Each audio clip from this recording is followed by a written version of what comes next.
আজ আমরা আলোচনা করব 2 মার্কের কোশ্চেন, এবং 2 মার্কের কোশ্চেন অবশ্যই চালাকি সহ আলোচনা করব, কারণ 2 মার্কের প্রশ্ন আমাদের পরীক্ষায় সংজ্ঞামূলক প্রশ্ন পরীক্ষাতে আসে। সংজ্ঞামূলক প্রশ্ন মানে যে কোনো একটা বিষয়ের সংজ্ঞা লিখতে বললো, তো স্বাভাবিকভাবে যাই লিখতে বলুক না কেন একটা কথা মাথায় রাখবে, সবসময় সংজ্ঞা, বৈশিষ্ট্য, উদাহরণ এবং চিত্র সহযোগে উত্তর লেখার চেষ্টা করবে। ন্যূনতম দুটো বৈশিষ্ট্য দেবে, সংজ্ঞাটা পরিপক্ক সংজ্ঞা দেবে, মানে সংজ্ঞার ভেতরে অনেক সময় কি হয়, ফাঁকি মারা সংজ্ঞাও লেখা যায়, আবার একটু ভালো করেও লেখা যায়। যেহেতু 2 মার্কসের কোশ্চেন সেহেতু একটু ভালো করে লেখার চেষ্টা করবে, এবং বৈশিষ্ট্য, চিত্র দেওয়ার জায়গা থাকলে চিত্র, উদাহরণ দেওয়ার জায়গা থাকলে উদাহরণ, এবং দৃশ্যমান স্থান বা এই টাইপসের কিছু যদি দেওয়ার জায়গা থাকে সেটাও কিন্তু দেবে। এটাই কিন্তু 2 এ 2 পাওয়ার মোক্ষম প্যাটার্ন। এবার আসা যাক আমাদের কোশ্চেন প্যাটার্ন, এবং তার সঙ্গে আমাদের একটু চালাকি বা একটু শর্টকাট কি পড়লে ভালো হয়। দেখো, তোমাদের প্রথম বলি 2 মার্কের আমাদের 6টা প্রশ্ন আছে, তার মধ্যে প্রথম দাগে যে প্রশ্নটা আসে সেইটা বহির্জাত প্রক্রিয়া থেকে একটা, আর অথবাতে তোমার বহির্জাত প্রক্রিয়াও থাকতে পারে বা বায়ুমণ্ডল থাকতে পারে। কি বললাম, বোঝা গেল? তার মানে এক্ষেত্রে আমার বহির্জাত প্রক্রিয়া যেটা রয়েছে সেই পার্টটা যারা একটু ভালো তারা সেই পার্টটার উত্তর করবে, আর যারা বায়ুমণ্ডল পড়বে তারা বায়ুমণ্ডলটার উত্তর করতে পারবে। দ্বিতীয় দাগে যে প্রশ্নটা আসবে সেই প্রশ্নটা আসবে বায়ুমণ্ডল থেকে একটা, এবং অবলিকে থাকবে অথবাতে থাকবে বায়ুমণ্ডল থেকে একটা। তাহলে দেখো, দুটো ক্ষেত্রেই আমি একটা জিনিস কমন পেয়ে যাচ্ছি। কি কমন পেয়ে যাচ্ছি? বায়ুমণ্ডল কমন পেয়ে যাচ্ছি। আবার কেউ যদি মনে করো আমি বায়ুমণ্ডল পড়বো না, তাতেও কিন্তু কিছু যায় আসে না, কারণ এক্ষেত্রে প্রথমটা থেকে আমি বহির্জাত ভূমিরূপের প্রশ্নটার উত্তর লিখতে পারি, দ্বিতীয়টা থেকে আমি বায়ুমণ্ডলের প্রশ্নের উত্তর লিখতে পারি, কারণ বায়ুমণ্ডলে মাত্র 5-6টা প্রশ্ন রয়েছে 2 মার্কের, যে 5-6টা প্রশ্ন পড়লেই আমি কমন পেয়ে যাব। আর বহির্জাত প্রক্রিয়া তো আমাকে পড়তেই হচ্ছে, কারণ 3 মার্কের জন্য আমার বহির্জাত প্রক্রিয়া পড়তে হচ্ছে, 5 মার্কের জন্য আমাকে বহির্জাত প্রক্রিয়া পড়তে হচ্ছে, সেহেতু একটা নির্দিষ্ট পার্সেন্টেজ কিন্তু আমি প্রায় পড়েই ফেলছি। তো সেক্ষেত্রে আমি যদি আর 7-8টা প্রশ্ন এক্সট্রাভাবে করে রাখি, তাহলে কিন্তু আমার 2 মার্কের কোশ্চেন নিয়ে এই দুটো অংশের কোনো চাপ নেই। তারপরে দেখো, বজ্র ব্যবস্থাপনা থেকে আমাদের 2টো প্রশ্ন আসবে, সেখানেও 7-8টা প্রশ্ন রয়েছে, আমাকে 2টো পড়তে হবে। তারপরে যথারীতি প্রাকৃতিক ভূগোল, তারপরে আঞ্চলিক ভূগোল থেকে প্রশ্ন, এবং লাস্ট উপগ্রহ চিত্র এবং তোমার ভূবৈচিত্র সূচক মানচিত্র, এই জায়গা থেকে আমাদের প্রশ্ন আসবে। এই হলো আমাদের মূল প্রশ্ন বা কি কি প্রশ্ন আমাদের আসবে।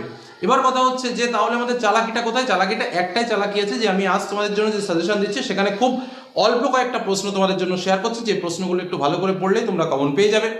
আর তার থেকেও একটা বড় বিষয়, যে এই যে সাজেশন তোমাদের সামনে শেয়ার করছি এর মধ্যে যেহেতু 6টা চ্যাপ্টার আমাদের রয়েছে, আমি প্রত্যেকটা চ্যাপ্টার থেকে প্রশ্ন দিচ্ছি, কিন্তু যারা একটু দুর্বল, যারা পিছিয়ে পড়া ছাত্রছাত্রী রয়েছে বা সারা বছর ঠিকঠাকভাবে পড়ে উঠতে পারোনি বা একটু পড়াশোনা কম হয়েছে, তাদের জন্য বলবো বায়ুমণ্ডল থেকে যে প্রশ্নগুলো দিচ্ছি সেই প্রশ্নগুলো পড়ার দরকার নেই। বাদ বাকি যে 5টা থেকে যে প্রশ্নগুলো দিচ্ছি প্রত্যেকটা প্রশ্ন ভালো করে পড়ে যাও, দেখবে কোনো রকম কোনো সমস্যা থাকবে না।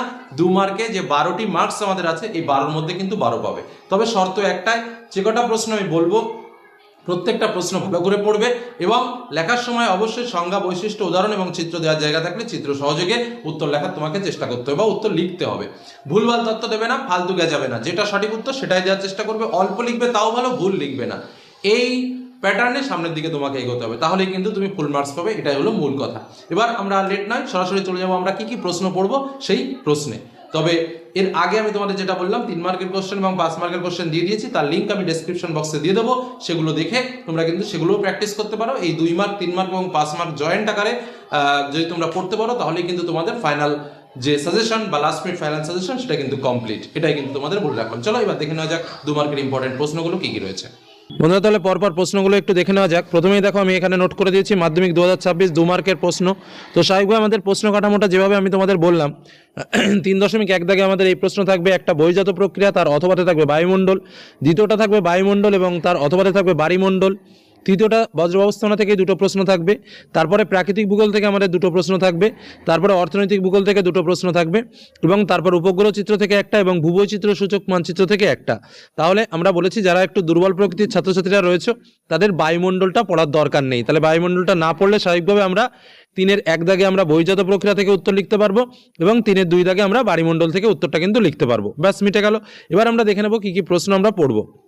তো প্রথমেই আসি বহির্জাত প্রক্রিয়া ও তার দ্বারা সৃষ্ট ভূমিরূপ থেকে। তো প্রথম ইম্পর্টেন্ট প্রশ্ন, যেগুলো সংজ্ঞারূপেই আমাদের স্বাভাবিকভাবে 2 মার্কের প্রশ্ন আসে, সেটা হচ্ছে আরোহণ অবরোহণের সংজ্ঞা। পর্যায়ন কি, নগ্নিভবন কি, পুঞ্জিত ক্ষয় কি, ক্ষয়ীভবন কি, হিমশৈল কি।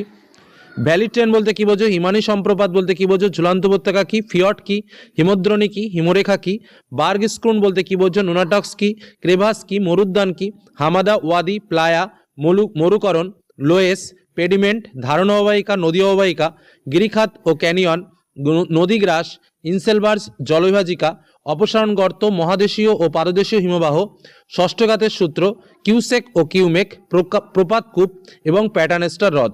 এই যে প্রথম কয়েকটা প্রশ্ন আমি বললাম বহির্জাত প্রক্রিয়া ও তার দ্বারা সৃষ্ট ভূমিরূপ থেকে, এই প্রশ্নগুলো কিন্তু খুব ভালো করে প্র্যাকটিস করে নিও। এবার আমরা দ্বিতীয় অধ্যায় অর্থাৎ বায়ুমণ্ডল। তবে যারা দুর্বল ছাত্রছাত্রী তাদের আমি বলবো যে এই চ্যাপ্টারের প্রশ্ন না পড়লেও কিন্তু হবে। তো চলো কি কি প্রশ্নগুলো বায়ুমণ্ডল থেকে আসার সম্ভাবনা রয়েছে দেখে নাও। প্রথম হচ্ছে অ্যারোসেল, ট্রপোস্ফিয়ার, মেসোস্ফিয়ার, ট্রোপোপোজ, জেট বায়ু, সৌরমণ্ডল ও বিষমণ্ডল। ওজন কি? উত্তাপের সমতা কি? আপেক্ষিক আর্দ্রতা বলতে কি বোঝো? বৈপরীত্য উত্তাপ কি? ক্যাটাবেটিক বায়ু কাকে বলে? অ্যানাবেটিক বায়ু কাকে বলে? এনলিনো কি? লালিনা কি? তাপ বিষুব রেখা কি? গ্রিনহাউস কি? উষ্ণতা হ্রাসের স্বাভাবিক হার কাকে বলে? কার্যকরী সৌর বিকিরণ কাকে বলে? ইনসুলেশন কি? তাপ বিষুব রেখা কাকে বলে? মোনেক্স কি? কোরিওলিস বল কি? জিওট্রপিক বায়ু কাকে বলে? জেট বায়ু কাকে বলে? সমচাপ রেখা কাকে বলে? গর্জনশীল চল্লিশা কাকে বলে? ফ্রেলের সূত্রটি কি? অশ্বক্ষাংশ বলতে কি বোঝো? সমুদ্র বায়ু, স্থলবায়ুর সংজ্ঞা দাও। 22 বেলার সূত্রটি কি? প্রতীপ ঘূর্ণবাত কাকে বলে? ঘূর্ণবাতের চক্ষু কাকে বলে? সীমান্ত কাকে বলে? শিলাবৃষ্টি কাকে বলে? যারা দুর্বল তারা এই পার্টটাকে অ্যাভয়েড করে গেলেও কোনো সমস্যা নেই। নেক্সট বায়ুমণ্ডল, যেখান থেকে কিন্তু আমাদের প্রশ্ন আসবেই এবং আমাদের করতেও হবে।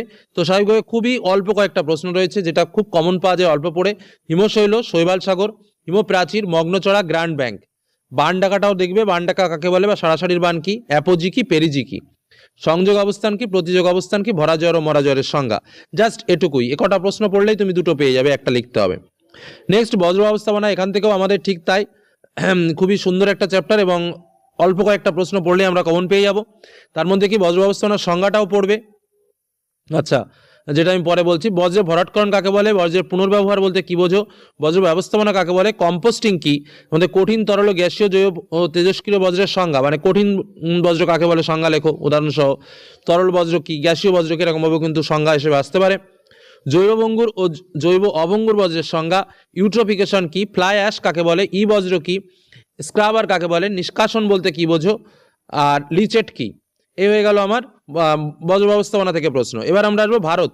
ভারতের দুটো পার্ট, একটা প্রাকৃতিক আর একটা আঞ্চলিক। তো প্রাকৃতিক থেকে জাস্ট কয়েকটা প্রশ্ন আমি এখানে দিয়েছি। ধ্রিয়ান কি? কয়াল কি? বেট কি? খাদার কি? তাল কি? তরাই কি? দিয়ারা কি? মরুস্থলী কি? ভাবর কি? মালনাদ ও ময়দান কি? ডেকান ট্র্যাপ কি? লেগুন কি? জল সংরক্ষণ বলতে কি বোঝো? মৌসুমী বিস্ফোরণ কি? আধি কি? আম্রবৃষ্টির সংজ্ঞা দাও।